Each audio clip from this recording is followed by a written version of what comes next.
say that for us finally. Take questions for Coach Malone. When you played at Texas, did you overlap with Coach Frost at Nebraska? No, I didn't. I played at Texas in the 1850s, and he's a little bit younger than I am. No, he's younger.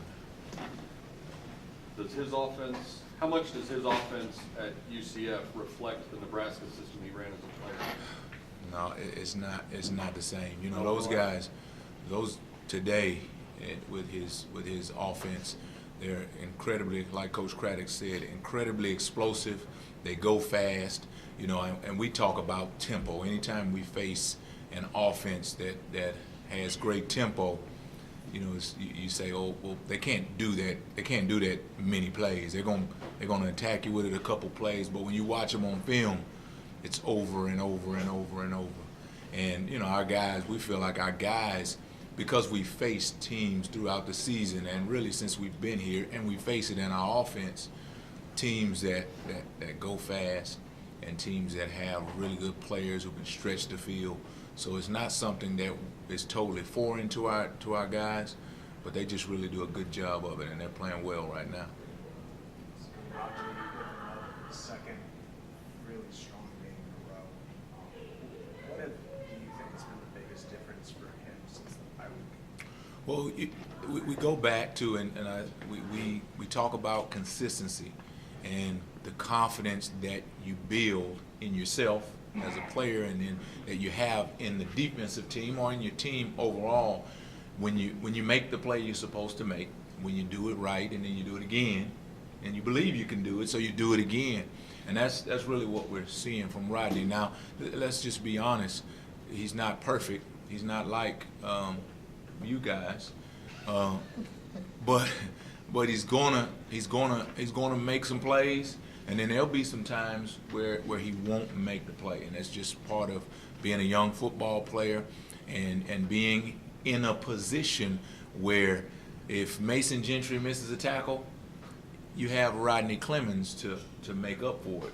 If Rodney Clemens misses a tackle, then somebody's band is playing. And, you know, we always talk about, and it's not our band. So we always talk to our defensive backs about being in that position, living that life that, you know, you have to be perfect. You have to be perfect every time is what we train, but we understand that it's very difficult to do that. So what you're seeing from Rodney is much more consistent play, and coaches talk to our team and we talk to them about aligning your arrow, and so we're just seeing Rodney's great attempt to get his arrow straight on a more consistent basis. How do you go about your game plan for defense and dividing that among your assistants?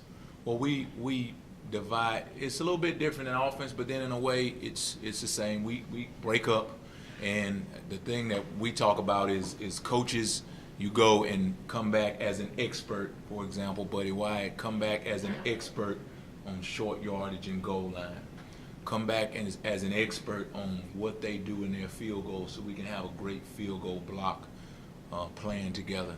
And send Jess Lepp out and say, okay, in red zone in the pass game, come back and be an expert and be able to report that to the staff. And Coach Mack goes and he's a run game expert, and then Coach Wyatt and he will get together on the protections. How should we attack the protections?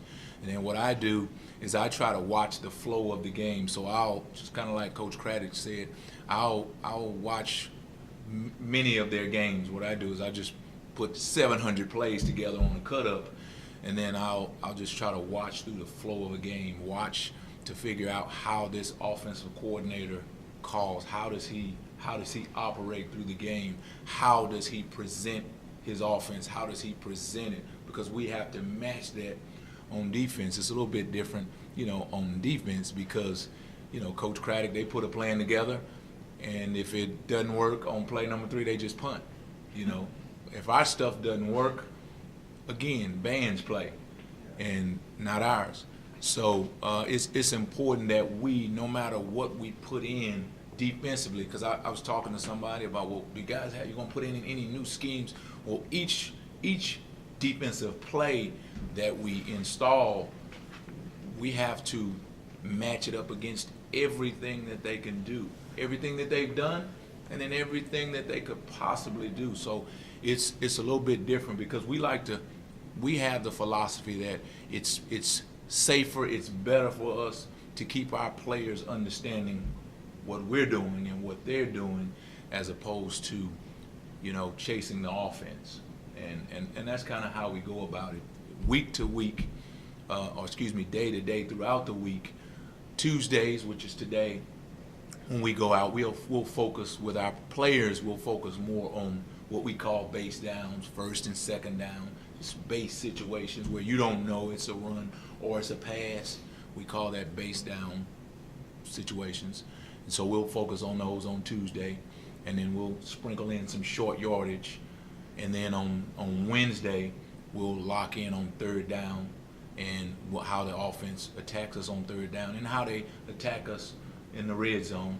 And then on Thursday, we'll go through other parts of the field and those other things or other situations that we may have that come up in a game. And then on Friday, we try to play the game. We'll script the practice and we'll move around on the field to simulate for our guys substitutions. Okay, here we would sub in dime, or here we would sub in a goal line personnel.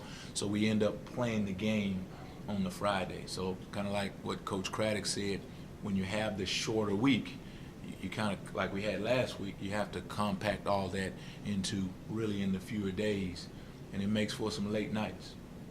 Coaches always talk about respecting your opponent, and obviously when you face a team that's putting up 50 points a game, finding motivation for that isn't difficult. But when you have, at least on paper, 6 starters who are sophomores, do you focus less on the numbers than you might if you had an older, more veteran lineup? Yeah, I think it's important.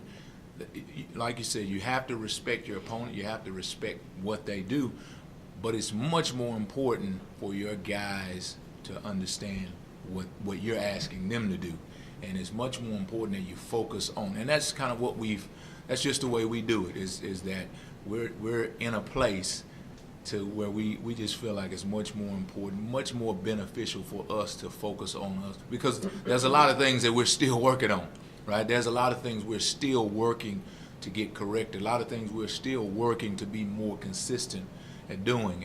And the great thing is that you look up and we've won games. Like Coach said, on offense, haven't played well, but we've won games. And that's a testament to guys on offense and different guys on defense, as well as special teams, as they're finding a way to be able to come out with the victory.